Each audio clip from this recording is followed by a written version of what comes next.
नाशिकमध्ये आज भव्य आध्यात्मिक सोहळ्याची अनुभूती पाहायला मिळाली। काश्मीर ते कन्याकुमारी अशी मार्गक्रमण करणाऱ्या स्ववेद संदेश यात्रेनिमित्त परमपूज्य संत प्रवर श्री विज्ञान देवजी महाराज यांचा सत्संग सोहळा मखमलाबाद लिंक रोडवरील धंदाई लॉन्स इथं पार पडला। विहंगम योग तर्फे आयोजित या कार्यक्रमास भाविकांची मोठ्या संख्येने उपस्थिती होती। परमपूज्य संत प्रवर श्री विज्ञान देवजी महाराज यांनी आपल्या मार्गदर्शनात सांगितलं, राष्ट्रव्यापी स्वरवेद संदेश यात्रा 29 जून से ही श्रीनगर कश्मीर की धरती से प्रारंभ हुई है और आज हम सब नासिक में इस यात्रा को गतिमान कर रहे हैं। 15 राज्यों का भ्रमण करते हुए यह यात्रा महाराष्ट्र की पावन धरती पर पहुंची है।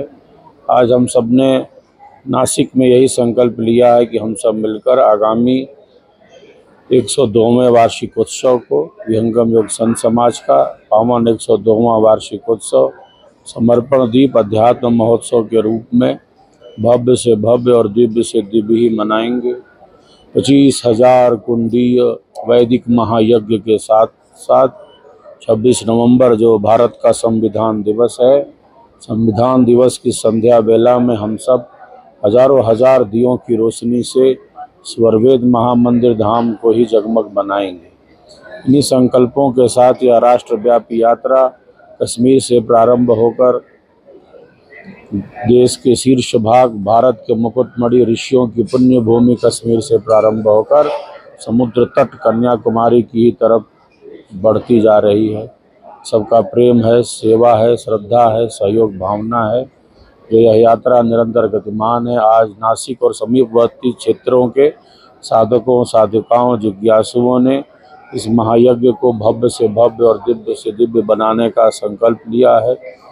विहंगम योग साधना का अभ्यास किया है। जितना हम साधना का अभ्यास करेंगे हमारा जीवन उतना ही शांति और आनंद के साथ आगे बढ़ेगा। हमारी अंतः ऊर्जा जागृत होगी। मन की शांति का अभ्यास ही हमारे जीवन को वास्तविक रूप से आगे बढ़ाने में सक्षम है। तो यही सबसे कहना चाहता हूं कि अधिक से अधिक संख्या में 25-26 नवंबर को स्वरवेद महामंदिर धाम पर पहुंचकर इस महायज्ञ को भव्य से भव्य और दिव्य से दिव्य बनाएं। सत्संग कार्यक्रमाच्या सुरुवातीला श्रवण मात्र से मिट जाती है हे भजन सादर करण्यात आलं। कार्यक्रम आयोजनात योगदान देणारे विहंगम योग नाशिक शाखेचे अध्यक्ष व प्रसिद्ध उद्योगपती योगेश पाटील गडाख, विवेक पाटील, जयंत होनराव, नितीन रायरीकर, संतोष पाटील, कोपरगावचे राजेंद्र शिंदे, नितीन राळेकर, रवी माहमिने, श्रेयश पाटील, प्रशांत पाटील, सिद्धी होनराव, ज्योती पाटील, नेहा पाटील, मिनल पाटील, मनीषा पाटील, डॉक्टर ईशा पाटील, मनोज पाटील यांचा महाराजांच्या हस्ते सत्कार करण्यात आला। या यात्रेचा मुख्य उद्देश आत्मजागरणाद्वारे राष्ट्रजागरण करणं असून देशातील सैनिकांचा सन्मान, गोशाळांचा विस्तार आणि गुरुकुल शिक्षणाचं बळकटीकरण हा देखील यामागचा संकल्प आहे। 26 नोव्हेंबर रोजी संविधान दिनानिमित्त वाराणसीतील स्ववेद महामंदिरात हजारो दिव्यांचा दीपोत्सव साजरा केला जाणार आहे। या राष्ट्रव्यापी यात्रेत सहभागी झाल्याबद्दल संत प्रवरजींनी सर्व भाविकांचं अभिनंदन केलं। जयंत होनराव, विहंगम योग संत समाजाचा नाशिक शाखेचा सदस्य, आज जी स्वरवेद संदेश यात्रा 15 राज्यांचं भ्रमण करून आपल्या नाशिकमध्ये पोहोचलेली आहे। तिचा उद्देश हाच आहे की विहंगम योग संस्थानाचा 102वा वार्षिकोत्सव वाराणसी येथील स्वरवेद महामंदिर धामच्या भव्य परिसरामध्ये 25,000 कुंडीय हवन यज्ञासह संपन्न होणार आहे।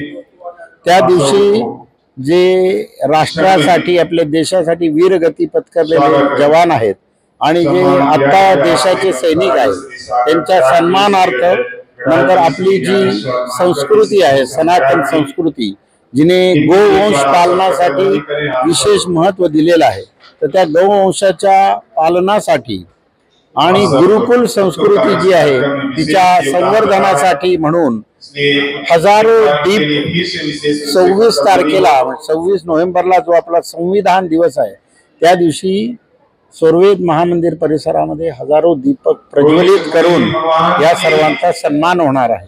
त्याचं व्यक्तिशः आमंत्रण देण्यासाठी विहंगम योग संत समाजाचे सद्गुरू उत्तराधिकारी सुपूज्य संत प्रवर श्री विज्ञान देवजी महाराज हे आज आपल्या नाशिकमध्ये आलेले आहेत। यानंतर उत्तर भारतामध्ये, उत्तराखंडमध्ये, पूर्वोत्तर राज्यांमध्ये आणि शेवटचा जो टप्पा आहे तो आपल्या भारताची जी साऊथ साईड आहे तिथे जाऊन ही यात्रा जी आहे तिची सांगता कन्याकुमारीला होणार आहे.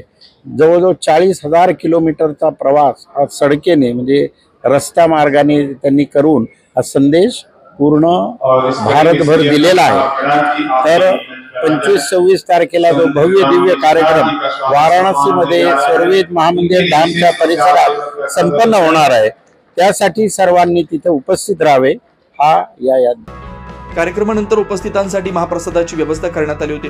नाशिकच्या भूमीत झालेला हा आध्यात्मिक सत्संग भाविकांसाठी अविस्मरणीय ठरला. 9 न्यूज महाराष्ट्रासाठी प्रतिनिधी अनिल केदारे, नाशिक.